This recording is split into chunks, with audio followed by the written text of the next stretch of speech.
Hello friends, ये MEC 103 का topic है डिटर्मिनेंट। आज हम इसका डेफिनेशन देखेंगे। इसका फर्स्ट पार्ट है। इसके बाद भी और पार्ट्स मैं अपलोड करूँगी जो आपको जो न्यूमेरिकल्स आते हैं MEC 103 में वो सॉल्व करने में आपकी हेल्प होगी।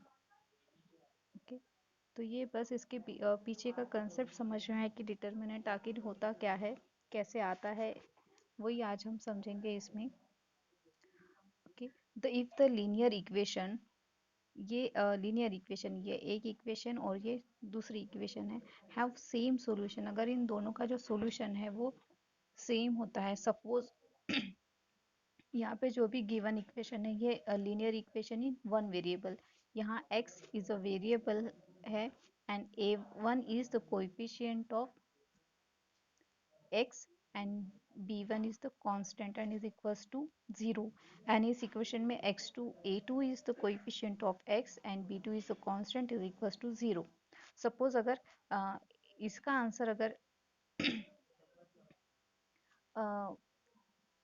सपोज दोनों का आंसर आता है, दोनों इक्वेशन को सॉल्व करने पे अगर आंसर आता है वहां पे 2, ठीक है, और दोनों का जो सॉल्यूशन है वो सेम आता है, इट मीन्स क्या होता है कि ये इस तरह से प्रपोर्शन में है, a1 upon a2 is equals to b1 upon b2। Okay, इन्हें हम इस तरह से भी लिख सकते हैं, a1 upon b1 is equals to a2 upon b2।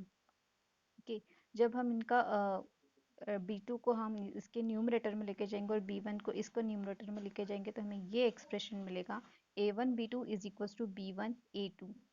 Similarly जब हम इस एक्सप्रेशन को b1 a2 को जब हम इधर लेके आ जाएंगे इज इक्वल्स टू के इधर, तो वो नेगेटिव हो जाएगा और हमें मिलेगा a1 b2 minus a2 b1 is equals to 0।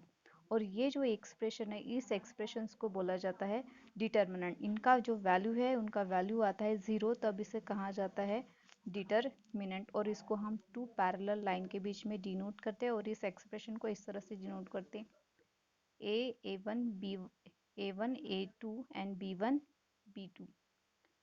Okay, now इस ये जो है a1 a2 and b1 b2, ये एलिमेंट ऑफ डिटर्मिनेंट होते हैं। और इस डिटर्मिनेंट में आप देखेंगे 2 रो है एंड 2 कॉलम है। मीन्स ये जो हॉरिजॉन्टल होते हैं वो रो होते हैं, रो 1 एंड रो 2, एंड ये कॉलम है, कॉलम 1 एंड कॉलम 2। और इसमें डायगोनल टर्म जो होती है, डायगोनल मीन्स ये डायगोनल टर्म हो गया a1 a2। ओके, ये जो इक्वेशन था ये वन वेरिएबल का इक्वेशन था। और in case of linear equation in two variable अगर होता है, टू वेरिएबल में अगर होता है, जैसे आप इसमें देख सकते एक्स और वाई जो है वो वेरिएबल है, और a1 क्या है, coefficient of x, b1 is coefficient of y. यहाँ इस इक्वेशन भी उसी तरह से और इस इक्वेशन भी, और c जो है वो क्या है, कांस्टेंट है। तो इनका जो हमें मिलेगा, इनका सॉल्यूशन सेम रहेगा, सॉल्यूशन सेम रहेगा तो हमें इनका इस तरह से प्रपोर्शन में रहेगा इसका answer, x upon b2 minus c3, x upon b2 c3 minus b3 c2। Similarly y upon c2 a3 minus c3 a2 and 1 upon b2 a2 b3 and a3 b2। ये एक्सप्रेशंस को learn करने की ज़रूरत नहीं है, ये हम समझ के अगर लिखते हैं तो वो आ जाता है। और वो कैसे आएगा मैं आखिरी में बताती हूँ, इस वीडियो के आखिरी में। ओके, तो जब हमें इस एक्सप्रेशन से जब हमें y x की वैल्यू निकालनी है तो हम इस वैल्यू को कंसीडर नहीं करेंगे और x के डिनोमिनेटर को हम ये एक्सप्रेशन के न्यूमरेटर में से भेज देंगे, तो हमें मिल जाएगा x is equals to this expression and y is equals to this expression. जब हम y के वैल्यू निकालेंगे तो हम x की वैल्यू को इंक्लूड नहीं करेंगे और सिंपली हम y की इस डिनोमिनेटर को इसके न्यूमरेटर में सेंड कर देंगे, तो हमें मिल जाएगा y की वैल्यू। और और साथ ही इसमें कंडीशन ऐसा रहेगा कि ये जो b3 माइनस a3 b2 है ये नॉन इक्वल्स टू 0 रहेगा। ओके। और ये जो इसे जब हम ये जो पार्ट है ये पार्ट को हम कैसे ये पार्ट ये पार्ट में कैसे आएगा वो मैं बताती हूँ थोड़ी देर से। बट इस पार्ट का ये जो एक्सप्रेशन आएगा ये ए वन से मैं इसको ब्रैकेट को पूरा मल्टीप्लाई कर दूंगी तो ये हो जाएगा A1 B2 C3 minus minus है तो माइनस आ जाएगा A1 B3 C2 plus B1 C2 A3 minus यहाँ माइनस है तो यहाँ पे भी मैं ये पूरा इक्वेशन एक ही लाइन में है, यहाँ पे जगह नहीं थी इसलिए मैंने इस तरह से लिखा। और फिर आ जाएगा प्लस C1 A2 A3 और यहाँ आ जाएगा माइनस, यहाँ पे गलती से प्लस हो गया, यहाँ आएगा माइनस।